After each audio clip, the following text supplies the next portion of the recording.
জল্পনার অবসান হয়ে গেছে। ভারতবর্ষে টিভিতে বিশ্বকাপ দেখানো হচ্ছে, যে চ্যানেলগুলো দেখানো হচ্ছে তার নামটা একবার বলে দিই। ইউনাইটেড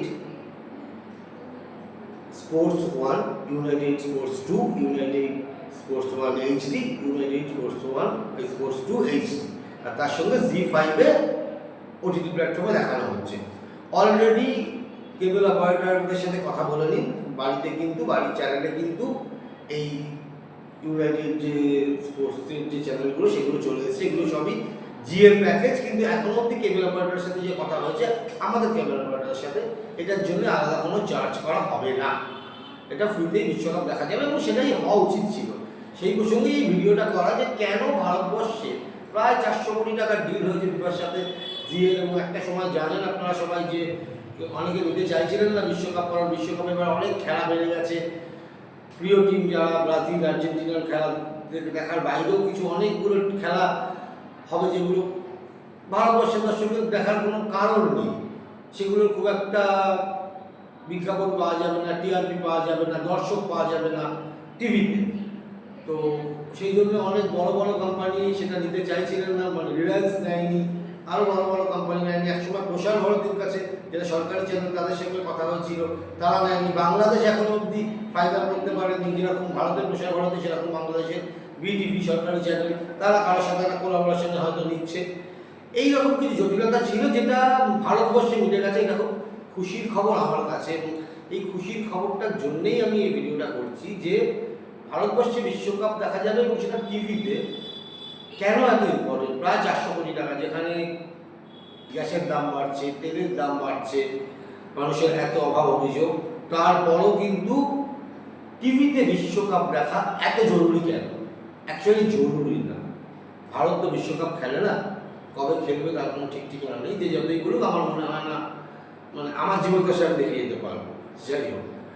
কিন্তু ভারতে বিশ্বকাপ হচ্ছে একটা ভারতবাসীকে ইউনাইট করার, এবং নামটাও খুব ইন্টারেস্টিং দিয়েছে চ্যানেলগুলো, জিএর যে নতুন চ্যানেলগুলো হয়েছে, এই সবাইকে একত্র করার একটা জায়গা। এই নস্টালজিয়াটা কিন্তু টিভি ছাড়া ভারতবর্ষে আসতো না। একটা সময় ছিল যখন এই বিশ্বকাপে যারা একটু পুরোনো দিনের মানুষ, মানে 70s শেষের দিকে টিভি এসছে, 80s, তারপর 82-তে ফার্স্ট বিশ্বকাপ সম্ভবত দেখা গেছে ফুটবল বিশ্বকাপ টিভিতে।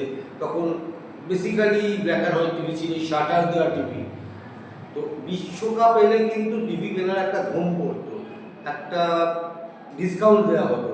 মানে আমার মনে আছে আমরা সেই সময় আমার বাড়িতে টিভিটা কেন কেনা হয়েছিল আমার মনে নেই, কিন্তু সবাই মিলে বিশ্বকাপ দেখা রাত জেগে, এটা একটা কালচার, এটা একটা ইন্ডিয়ানদের, বিশেষ করে বাঙালিদের কালচার। বিশ্বকাপে এরকম অনেক গল্প আছে, জঙ্গলমহল মাওবাদী এলাকায় এরকম বিশ্বকাপ নিয়ে, মানে যে বিশ্বকাপের সঙ্গে ভারতবর্ষের দূর দূরান্ত কোনো সম্পর্ক নেই খেলা, তাদের কিন্তু প্রচুর গল্প আছে। আমি চেষ্টা করবো যে এইবারে বাঙালির বিশ্বকাপ বলে যে আমি সেগমেন্টটা যদি চালাতে পারি, আমি তাতে এরকম গল্পগুলো বলবো। টিভির গল্পটা বলি। একটা সময় ছিল 80s 90s-এ যে সারা পাড়ায় একটা বাড়িতে টিভি ছিল, একটা বাড়িতে কালার টিভি ছিল, বাকিদের বাড়িতে ততদিনে ব্ল্যাক অ্যান্ড হোয়াইট টিভি চলে এসেছে। ব্ল্যাক অ্যান্ড হোয়াইট মানে শাটার দেওয়া ব্ল্যাক অ্যান্ড হোয়াইট টিভি। যারা দেখেছেন, যারা দেখেননি বা আজকের প্রজন্ম যারা দেখেনি তারা গুগল করেও দেখে নিতে পারে যে আগের জন্মে কীরকম টিভি ছিল। যাই হোক, আগের প্রজন্মে সেই কালার টিভি হয়তো একটা বাড়িতে ছিল, তার বাড়িতে সবাই গিয়ে রাত্রে ভিড় করতো, রোজ নয়, হয়তো ব্রাজিল ম্যাচ বা আর্জেন্টিনা ম্যাচ, তো তারা ভিড় করতো এবং সেই মানে বড়রা খাটে বসতো, ছোটরা মাটিতে বসতো, সেই বাড়ির জানলা দিয়েও লোকে উঁকি মেরে কালার টিভিতে খেলা দেখতো। এবং এই কালার টিভিতে খেলা দেখা নিয়ে আমার মনে আছে 86 আমি বাড়িতে দেখেছিলাম, আমার তখন 7 বছর বয়স।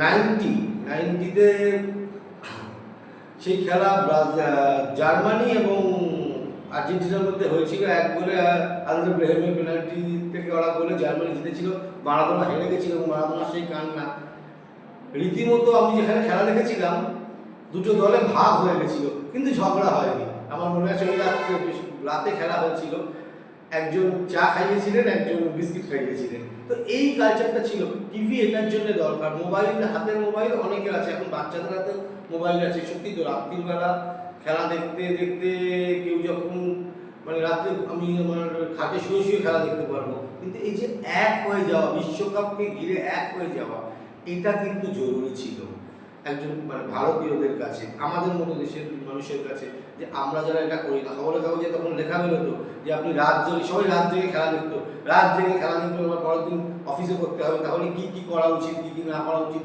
সুস্থ থাকার জন্য। খবরের কাগজে খবর বেরোতো যে রাত জেগে খেলাটা টানা খেলা দেখছেন, অসুস্থ হয়ে পড়েছেন, হয়তো কারো মারাও গেছেন, এরকমও হতো। তো রাত জেগে খেলা দেখার একটা কালচার, এবং সেই কালচারটা টিভি ছাড়া হয় না। আর আজকে আমরা যতই মোবাইলের যুগ হোক, এমনও নিশ্চয়ই কোনো জায়গা আছে, প্রত্যন্ত জায়গা আছে যেখানে টিভিটাই ভরসা হয়, মোবাইল নেটওয়ার্ক কতটা পাওয়া যায় না। জানেন আপনারা যারা পুরনো, যারা নতুনরা জানেন না, তাদের জানানোর জন্য বলছি, অ্যান্টেনা বলে একটা ব্যাপার ছিল, টিভির সঙ্গে অ্যান্টেনা লাগতো, এবং সেই অ্যান্টেনায় বুস্টার বলে একটা যন্ত্র ছিল, সেটা হলে নাকি বিভিন্ন বিদেশি খেলা ভালো দেখা যেত। বাংলাদেশের বুস্টার লাগালে বাংলাদেশের চ্যানেলগুলো আসতো, সেখানে নাকি খেলা খুব মানে পিকচার ক্লারিটি খুব ভালো ছিল। আমি এগুলো ব্ল্যাক অ্যান্ড হোয়াইটের কথা বলছি, তারপর কালার টিভি এলো, আজকে মোবাইল এসছে। তো ওটিটির জমানাও কিন্তু এই খেলাটা মানে এই টিভিতে খেলা দেখাটা খুব জরুরি। নিজের বাড়িতে তো বটেই, এবং এখন অনেক জায়গায় বড় বড় জায়ান্ট স্ক্রিনে বড় খেলা দেখা যায়। 94 খেলা আমার মনে আছে, ইটালি ব্রাজিল, ভোর হয়ে গেছিলো খেলাটা যখন শেষ হয়েছিল, তখন কিন্তু ভোর হয়ে গেছিলো। এবং মানে আমি কলকাতার কথাই বলবো, পুরো কলকাতাও না, আমার বাড়ির জায়গায় সামনের জায়গায় তো অনেক লোকজন নেমে গেছিলো। আমি ইটালির সাপোর্টার, ব্রাজিল জিতেছিল, তো আমার খারাপ লেগেছিল। তো আমার না, আমি ছাড়া মোটামুটি সবাই নেমেছিল, সে রাস্তায় পতাকা টতাকা নিয়ে দৌড়ি। তো তখনই এই টিভিটা ছিল বলেই কিন্তু এক হয়ে কালচারটা ছিল। মোবাইল ভীষণ আইসোলেট করে দেয়, একা একা আমি দেখছি, একা একা আমি আনন্দটা এক্সপ্রেসও করতে পারছি না, দুঃখটাও এক্সপ্রেস করতে পারছি না। তো সেই জন্যই বললাম যে টিভিতে যখন বিশ্বকাপ দেখা যাচ্ছে, তো সেটা একটা জয়। সবাই টিভিতে বিশ্বকাপ একসঙ্গে দেখুন, সব খেলাতে সব রাতে একসঙ্গে দেখা যায় না, ভোরের দিকেও হয়, একসঙ্গে দেখুন, এনজয় করুন বিশ্বকাপ। আমিও বিশ্বকাপের অনেক রকম এরকম গল্প নিয়ে আপনাদের কাছে আসবো। Thank you.